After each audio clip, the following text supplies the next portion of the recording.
Shalom, salam sehat untuk kita semua. Kepada teman-teman calon guru atau calon pendidik, dan bahkan sudah menjadi pendidik. Tujuan pembuatan video ini adalah untuk memenuhi syarat mata kuliah strategi pembelajaran pendidikan agama Kristen yang diampu oleh Bapak Sitrianto Tarrapa. Dalam video ini saya akan membahas tentang peran guru dalam pembelajaran. Peran guru dalam pembelajaran. Nah, untuk kita lebih jauh memahami seperti apa peran guru atau fungsi guru dalam proses pembelajaran, maka terlebih dahulu kita akan belajar atau seperti apa atau apa yang dimaksud oleh guru dan pembelajaran itu sendiri. Nah, berdasarkan Undang-Undang Nomor 14 Tahun 2015 tentang pengertian guru dan dosen, yaitu guru atau pengajar adalah seorang tenaga pendidik profesional yang mendidik atau seorang yang bertanggung jawab mentransfer atau memberikan ilmu atau pengetahuan kepada peserta didik. Kemudian guru juga adalah seorang pembimbing atau seorang pelatih. Kemudian seorang yang memberikan penilaian atau tanggapan, dan seseorang yang berperan atau yang bertugas untuk mengadakan evaluasi terhadap kegiatan atau proses yang telah dilalui atau yang telah direalisasikan dalam proses pembelajaran.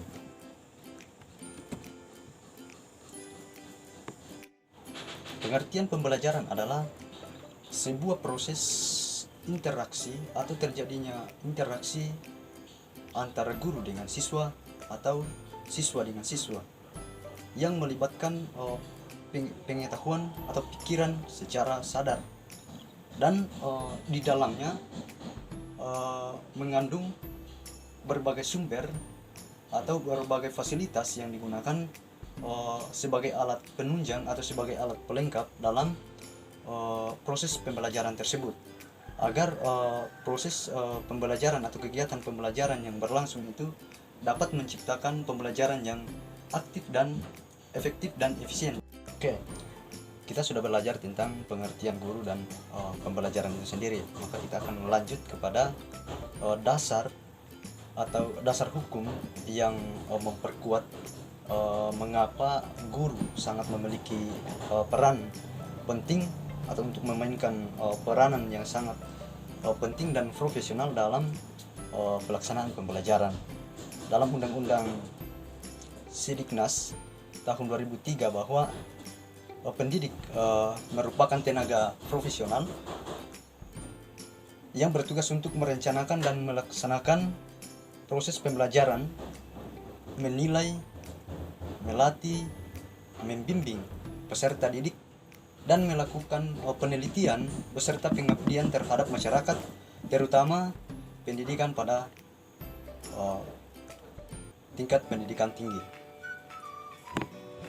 Nah, peran guru dalam proses pembelajaran yang pertama yaitu guru sebagai pendidik. Guru sebagai pendidik artinya guru berperan untuk atau bertanggung jawab untuk menerapkan nilai-nilai Pancasila dan norma-norma moral serta norma-norma sosial dalam masyarakat terhadap anak didik. Artinya bahwa guru harus mampu menjadi teladan atau mampu memperlihatkan kewibawaannya sebagai seorang guru atau sebagai seorang pengajar, juga mampu memperlihatkan bahwa dirinya adalah seorang yang disiplin, yang bertanggung jawab, dan mampu berdiri sendiri. Kemudian peran guru sebagai pengajar. Nah, peran guru di sini berperan untuk membantu peserta didik atau mendorong peserta didik untuk mempelajari sesuatu yang belum diketahui. Nah, contohnya di SD, nah kita pasti belajar, guru mengajar kita, misalnya 1 tambah 1 atau 2 tambah 2 sama dengan 4. Kalau itu dalam ilmu matematika. Kemudian dalam ilmu pendidikan agama kita ajar siapa Ibu Yesus, Ibu Maria, siapa ayahnya. Nah begitu. Artinya bahwa seorang guru memiliki tanggung jawab atau berperan penting dalam mentransfer atau memberikan atau mengajar kepada peserta didik terhadap sesuatu atau pelajaran yang belum diketahui, agar peserta didik dapat mengetahui pengetahuan atau dapat mengetahui materi atau pelajaran tersebut. Kemudian yang ketiga, guru sebagai pembimbing. Nah, dalam proses pembelajaran guru juga berperan sebagai pembimbing atau pendamping anak didik atau peserta didik dalam proses pembelajaran. Misalnya dalam diskusi kelompok, guru atau pengajar berperan sebagai seorang yang mendampingi ketika ada kendala atau masalah yang dihadapi oleh peserta didik dalam proses pembelajaran, maka mereka atau dosen atau guru ini memberikan solusi atau dapat membantu peserta didik untuk memecahkan masalah sekaitan dengan pembelajaran yang sedang dipelajari oleh peserta didik. Kemudian fungsi guru yang keempat adalah sebagai penasehat. Nah, guru di sini berperan sebagai tempat curhat oleh peserta didik ataupun mahasiswa yang mereka pada saat itu mereka mengalami sebuah masalah. Nah, artinya guru di sini diajar untuk terbuka terhadap peserta didik, agar peserta didik juga tidak segan-segan datang kepada guru untuk bertanya atau bahkan menceritakan pengalaman atau sesuatu yang atau masalah yang sedang dihadapi. Nah, dengan demikian, ketika guru sudah terbuka terhadap mahasiswa ataupun anak didik yang diajar, maka guru dapat mengetahui apa yang sedang dialami oleh siswa, dan guru berperan di situ untuk memberikan solusi agar anak-anaknya atau peserta didik itu lepas dari masalah yang mereka sedang gumuli atau mereka sedang alami dan mereka ingin lepas dari permasalahan itu. Yang kelima adalah sebagai aktor. Guru sebagai aktor artinya sebelum guru memberikan materi, seorang guru atau seorang pengajar harus memperhatikan dari segi penampilan, kesehatan, baik kesehatan secara jasmani maupun kesehatan secara rohani. Nah, di sini juga perlu memperhatikan bahwa seorang guru atau seorang pengajar perlu memperhatikan penampilan. Jangan sampai guru datang ke sekolah menggunakan atau berbusana yang tidak pantas, misalnya memperlihatkan lekuk-lekuk tubuh atau pakaian yang tidak sepantasnya lah dipakai di lingkungan sekolah. Kemudian sebagai seorang guru perlu memiliki mental yang kuat, bukan mental seperti seorang guru harus memiliki mental seperti baja, bukan seperti kerupuk. Nah, kemudian yang ketiga, guru sebagai aktor juga harus memperhatikan, harus memantapkan sekaitan dengan kondisi atau kesehatan mental baik secara jasmani maupun secara rohani. Guru sebagai korektor artinya guru mampu memberikan penilaian atau tanggapan yang baik atau yang buruk terhadap sekaitan dengan perkembangan ilmu, pengetahuan dan teknologi. Karena segala sesuatu muncul memiliki dampak baik negatif maupun positif. Misalnya penggunaan HP yang secara tidak bertanggung jawab terhadap anak didik itu menimbulkan masalah, seperti mungkin mereka menonton film-film yang tidak bagus seperti pornografi, dan juga seperti games yang terlalu berlebihan itu juga mengganggu otak atau pengetahuan naluri daripada peserta didik ketika selalu main game yang terlalu berlebihan. Kemudian di sini guru berperan sebagai seorang yang memberikan penilaian kepada peserta didik sekaitan dengan sikap siswa dan perilaku peserta didik. Seorang guru berperan memberikan penilaian pakai penilaian baik negatif maupun positif. Nah, dengan adanya penilaian oleh seorang guru terhadap peserta didik, maka guru berusaha untuk mengubah yang sikap yang tidak baik itu menjadi sikap yang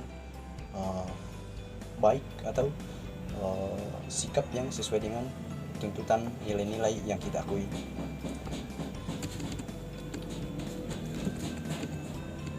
Nah, peran guru yang ketujuh dalam pembelajaran yaitu sebagai inspirator. Artinya guru harus mampu memberi petunjuk atau arahan yang rasional kepada mahasiswa atau anak didiknya agar mereka dapat memahami pembelajaran itu.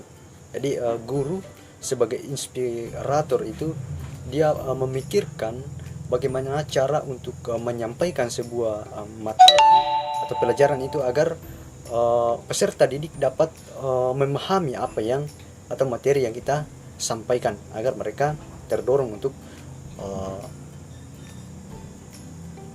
terus mengkaji atau belajar untuk mengetahui lebih dalam atau lebih luas tentang pelajaran itu sendiri.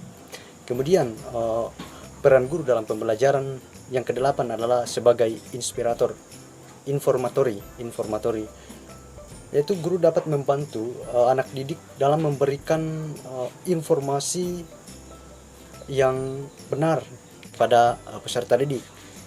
Misalnya seorang guru perlu untuk mempelajari atau harus banyak belajar untuk mencari informasi agar informasi atau bahkan pelajaran yang disampaikan oleh peserta didik itu dapat diketahui keberadaannya, atau materi yang disampaikan itu dapat dipertanggungjawabkan secara ilmiah.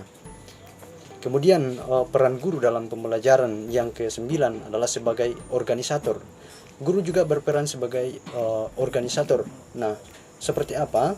Nah, guru dituntut atau guru harus mampu mengelola kegiatan akademik seperti kalender pendidikan, kemudian tata tertib siswa, kemudian penataan lingkungan belajar. Nah, di sini guru berperan untuk mengelola atau menata lingkungan belajar agar proses pembelajaran dapat berjalan dengan baik, sehingga tercipta pembelajaran yang efektif dan efisien. Peran guru dalam pembelajaran yang ke-10 adalah sebagai motivator. Nah, guru juga berperan sebagai motivator atau sebagai pendorong anak didik agar peserta didik bergairah atau memiliki kemampuan dan bahkan minat untuk belajar dan menganalisis materi yang akan kita sampaikan. Artinya di sini ketika kita mengingat semboyan guru yang disampaikan oleh Ki Hajar Dewantara bahwa guru itu perlu di belakang untuk mendorong atau memotivasi peserta didik agar mereka semangat dalam belajar sehingga mereka melanjutkan untuk mencapai cita-citanya. Peran guru dalam pembelajaran yang ke-11 adalah guru sebagai pelatih. Nah, dalam proses pembelajaran misalnya seorang guru berperan sebagai pelatih. Misalnya ketika pembelajaran sudah diterima secara teori, maka kita akan masuk dalam praktik dari teori tersebut. Misalnya di SMP kita belajar tentang pendidikan jasmani dan olahraga. Nah, di situ kita belajar tentang misalnya main sepak bola atau main badminton. Nah, di situ ada semua teorinya, dan kemudian setelah kita menerima teori dari teorinya, kita akan masuk dalam praktek daripada teori tersebut. Kemudian juga dalam pendidikan perguruan tinggi, misalnya mata kuliah tentang cara untuk menafsir Alkitab atau hermeneutik. Nah, kita akan terlebih dahulu untuk menerima teorinya terlebih dahulu, baru kita masuk dalam cara untuk menafsirkan atau menelaah Alkitab itu sendiri.